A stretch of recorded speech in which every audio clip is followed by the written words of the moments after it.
So today I'm in conversation with Leah DeMarest. Leah is a licensed therapist who has lived experience of mental health problems.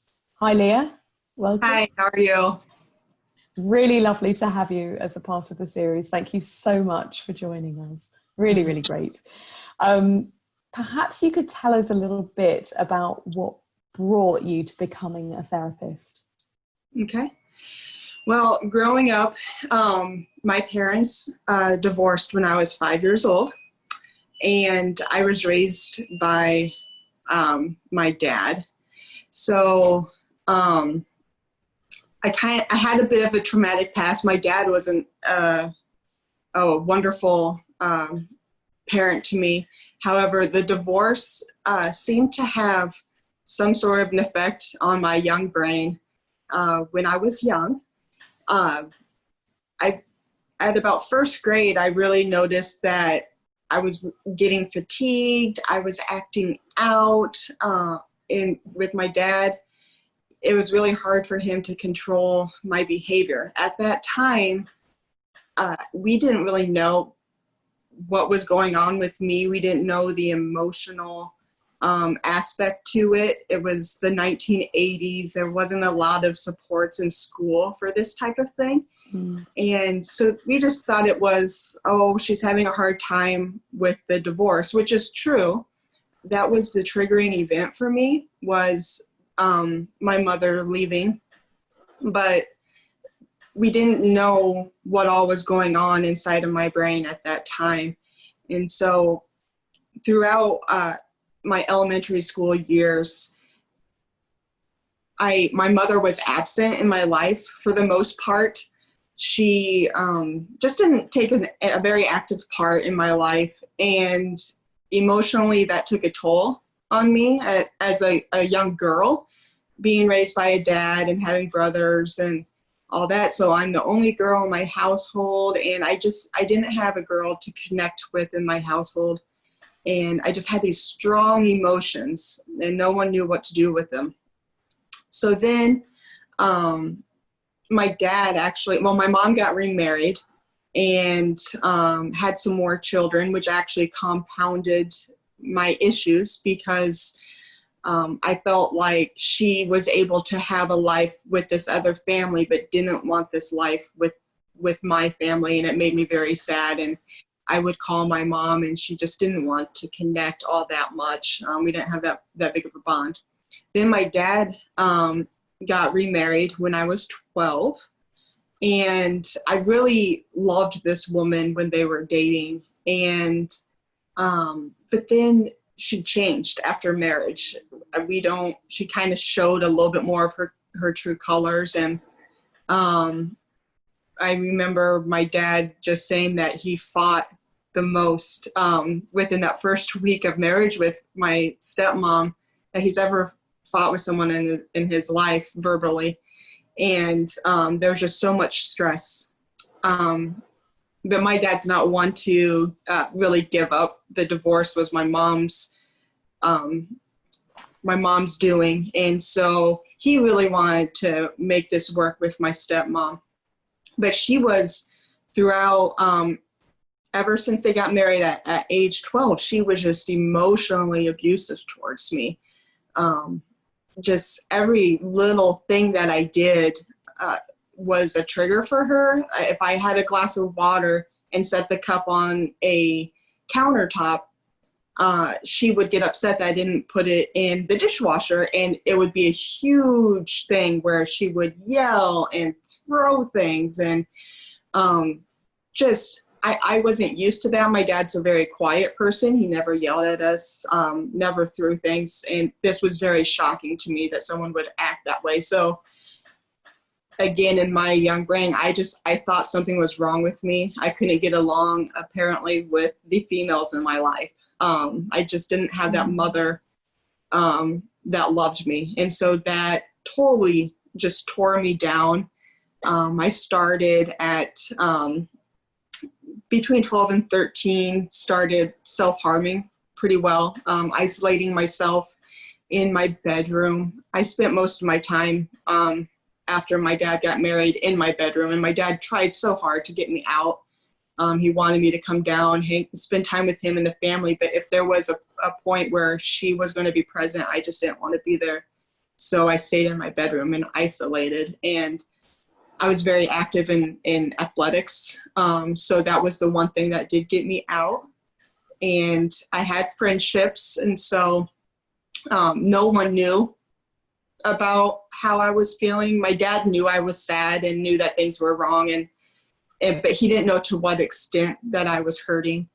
And my friends didn't really know exactly. They knew stuff was not settling in my household, but they didn't really know exactly what was going on.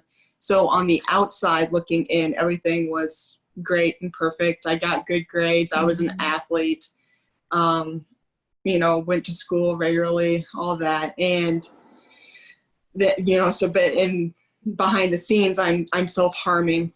At age 14, I was the first time I tried to take my own life. And no one actually knew about that. So I did nothing, and I told no one that I had done that. So my family members didn't know until I was an adult that had happened.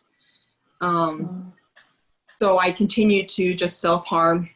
And I got into a relationship with a boy in high school, and that started to become my outlet. I would spend a lot of time at his house if I wasn't in my activities. And so that was kind of the good thing in my life going on after a while in my high school years. But I did continue to self-harm. He didn't know that. And in high school, as a senior in high school, my boyfriend and I broke up. And that must have been the trigger. In my heart, like I was sad and everything, but when I did this next suicide attempt, I didn't feel like that was like why I was doing it. I didn't really feel a reason why. It just felt like I had an emptiness inside and I didn't want to feel it anymore. Then I woke up a little bit bummed, but then I started getting sick. And so I stayed home from school. My dad just kept asking me, why do you think that you're throwing up? Because you don't have a temperature, all that. And I wasn't telling him, but after a while I did. I ended up in the ER, and I was in intensive care for quite some time. They actually told me that I almost died. I lost 2/3 of my liver due to this incident. And at one point, I remember I woke up in ICU with friends and family all around me, and my youth pastor at the foot of my bed, and they were praying over me because they didn't know if I was going to make it. And throughout junior high school, I did go to therapy, and it was a relief for me. But because I wasn't out of the realm of my stepmother, I guess, I wasn't out of my incident or my issues. It was still in my environment.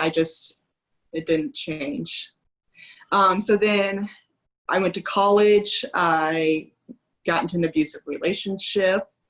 So I was in a physically, emotionally romantic relationship for 5 years and coped with alcohol, which was not good for the liver, that I only had 1/3 of a liver.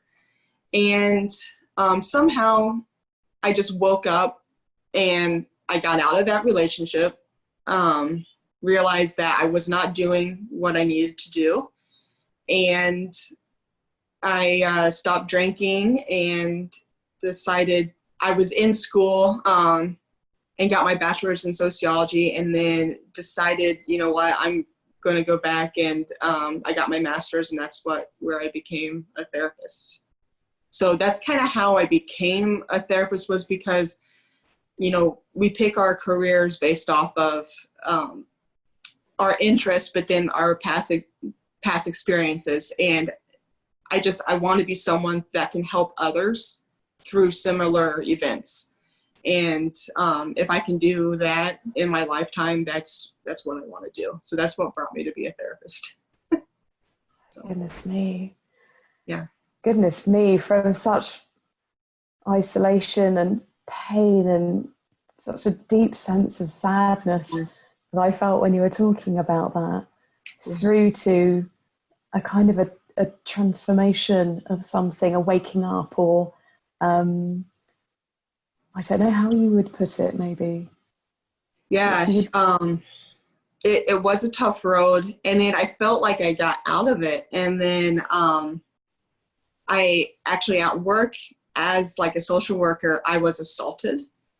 This was just a few years, 5 years ago. I was assaulted by a 6'4", 300-pound guy, so a little bit bigger than me, and I ended up with a concussion, a lot of bruising and stuff around my body, but then just a lot of issues with that. I found that stuff started coming out. So from my past, so I became very irritable. My husband, so I was married at this time, my husband started seeing that, and I ended up going back to therapy and starting to rehash some things. And they, at that time, at 18, when I did my suicide attempt and went to the hospital and all that, they diagnosed me with depression. But now, as an adult, they said my diagnosis is PTSD, depression probably since the divorce was the main one, and then anxiety is also like generalized anxiety due to like separation and all that stuff. So that is my current diagnosis, is PTSD, depression, and anxiety. So I am currently diagnosed with a mental illness and sustaining as a professional mental health practitioner. That's amazing. And what helps sustain you? I feel like, I take medication to help me with that. And I do keep updates with a therapist, and they always say, even if you don't have a mental illness and you're a therapist, they want most therapists to actually see another therapist, because you can always get that vicarious trauma because you're exposed to so much day in and day out. So they want therapists to see a therapist. So if you find out that your therapist sees a therapist, that's a good thing. And that's a normal thing to happen. But I find that my mental illness is actually my superpower in this. Oh. Say more about that. Yeah. I feel like I specialize in trauma and PTSD, depression, and anxiety. So those are the people that I see. And because I've lived through trauma, and because I have this experience with those diagnoses and I've gone through it, I can better relate. I don't really tell my clients outright, like, hey, I also have this, but I can better relate to my clients. And a lot of times they're like, oh my gosh, how does she know how I'm feeling? Like, yes, that is how I feel. How do you know that? And so people are usually kind of shocked, or like, oh my gosh, I feel such a connection with my therapist. And they don't really know it's because I have PTSD or whatever, but they don't know that. But it gives me that better connection with my clients and helps me to better help my clients. So it's my superpower in a way. And so that's kind of how I always refer to it. It's not my downfall. I would say currently too, like right now, like I now work for myself. I'm in a private practice, so that's what I do now. But in the past, I have worked for, I had a boss, and before I was a therapist, I never would even want to tell anybody that I had a mental illness or I've had these struggles. I just never thought a boss would relate to that. So if I was out sick, a lot of times I'm out sick because it's a down day for my depression or something like that. So I'm not like sick like people think of with the common cold, but I'm sick because it's a down day. And mental illness is the same thing. We have our down days. And so I would call in sick for that, but I wouldn't say why. So when I did become a therapist and I had uh, a supervisor, and I had that assault, I felt like I really wanted to tell my supervisor that I was struggling, and I didn't know how to tell them. And it was really, really hard for me. Like I felt like if I told my supervisor that, hey, I'm struggling with this mental illness, or I'm struggling with my trauma, whatever, I felt like they would feel like I was less than, or that I wouldn't be able to do my job correctly because of what I'm going through. But what helped was I did come out to one of my supervisors and saying, guess what, I have had a few sick days this month, and this is why, and I just wanted to let you know. And to me, that was actually the most refreshing thing I could have done. It was the best thing to be honest with my employer. And it was the scariest thing ever, because I feared that judgment, and there's just so much stigma surrounding mental illness, and I just fear that judgment. But what happened was I actually got a connection with my supervisor. She also was struggling, not really struggling, but she has a mental illness diagnosis, and she was managing it. But so come to find out, many therapists actually have a diagnosable mental illness, because that's why they got into the field. They want to help people like themselves. They want to help people that, or if they might have had a family member with a mental illness, so they have it in their family, and they want to help. And so that's why we get into these helping roles. But that stigma is out there, and it's so sad that's a barrier for so many people, because if you were a doctor, a cardiologist can have a heart condition, and we probably wouldn't bat an eye to go to that cardiologist for our heart condition. But for some reason, if you find out that your therapist or any professional that you're going to see has a mental illness, for some reason, people question their ability to do their job. And I mean, it is an illness of the brain. So that I assume that's why some people think, okay, well, your brain affects your judgment, and it tells you, all these, how to do all these things, but it's completely wrong. Like, it's just an illness, just like the common cold. And, it's nothing to be ashamed of. It's nothing to be worried about if you have a professional that you find out has a mental illness. Like, so that stigma is just, I feel like, very, very silly, and something that we need to get past. And I think these conversations is what's going to help us get past the stigma. Yes, I'm thinking about all the people that are talking as part of the series, alongside you, and myself, and my colleague Anna, and all of us kind of raising up many voices about this. And it does seem to be that there is a lot of stigma about mental health that's been around for as long as we can all remember. And there are great campaigns out there now, which have been for a little while, the Time to Change campaigns and all sorts of other campaigns that have really tried to kind of raise awareness about the commonality of many of these experiences and why they can happen, and people having very difficult times in life, which can have an impact that's completely understandable. In fact, it would be very odd if you went through such a challenging time without it having an impact on yourself. I'd challenge anybody to go through really hard times without some kind of impact. It'd be odd if it didn't happen, really, in some ways. But there's that kind of general mental health stigma, and then there's what it is to be a provider of mental health services, right?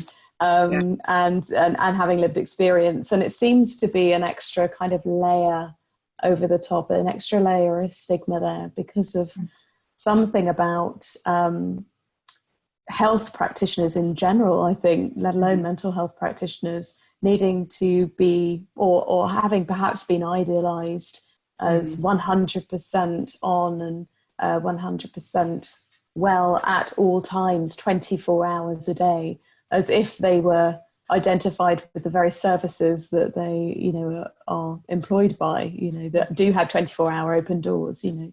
But what we have is humans working in the system, Yes. all of us, humanity. And it makes me wonder where mental health professions think that they're drawing their workforce from, because it is drawing from the human population, you know, in all of our wonderfulness and all of our uniqueness and vulnerability. Sometimes, you know, we're not drawn from a different planet, or, you know, where that, you know, some things would be weird and different. I can't even imagine. And what you're saying about people coming into the profession because often they've had lived experience of difficulties and want to pay that hope and help forward. Some people because they've had fantastic experiences of help. Some people because they've had some good experience or enough good experience perhaps, but also some really awful experiences and want to make a difference. You know, want to make things better, you know, for people coming through.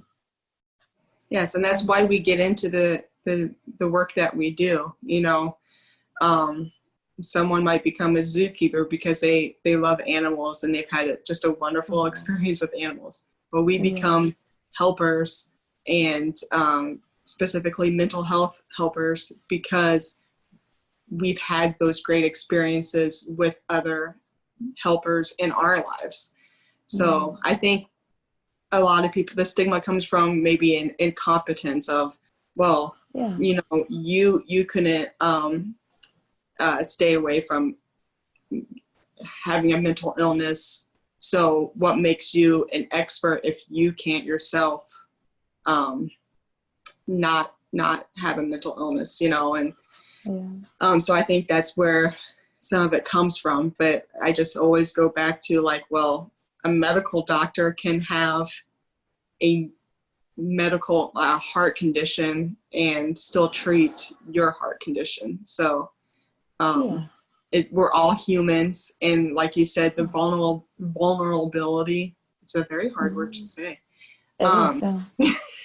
That kind of helps us in the vulnerability, helps us in those professions, because it's good to see that others are vulnerable like us. So if we're going to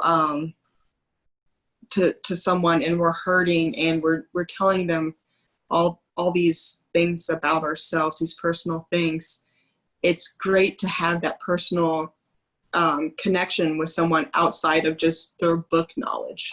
And so I think that's what someone with lived experience working in the mental health profession can bring to it, is they have the book knowledge, but then they've also been through it. So they have a little bit more of that compassion and connectivity towards the issue, you know? And so, I agree. I think it's something, I mean, everybody's journey is different. Everybody's experience of pain is different. And I use pain kind of with mental health as well as much as physical health, you know, it's, but having been through pain, with your mental health difficulty gives you a real insight into what it must be like for the person opposite you. And it really can allow you to meet them where they're at, you know. And the competency issue is always one that drives me mad. Really, way of saying it.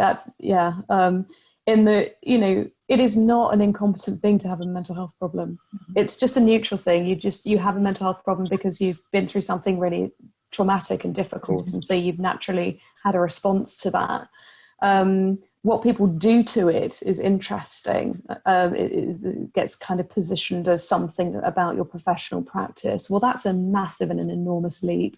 You know, it's so fused, and it seems to be that we need to kind of create some air and some space between these two thoughts, because people really stumble around that.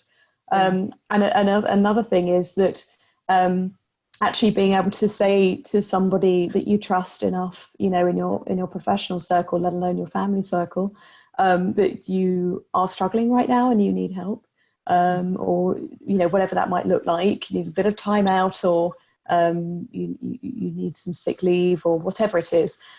It is like the strongest, bravest thing to do ever. And that is actually competence in action right there. That is competence right there. In the same way that anybody who would be feeling poorly for any reason, I use the word poorly, that's just me, you know, might need some time out, to be able to say that, and to have some adjustments within work, and a really lovely, somebody talks about a therapeutic return to work, to kind of come back in ways that make sense and that are supported. All of those things are about the structures around us being able to meet us in a compassionate way. So we don't have to fear that negative judgment, like you said. So it's not just for the person to navigate this. It is also for structures around us to really wake up, open up, lighten up, understand, meet people where they're at. All the things that we know we're good at and we can teach them about, you know. Yeah. For sure.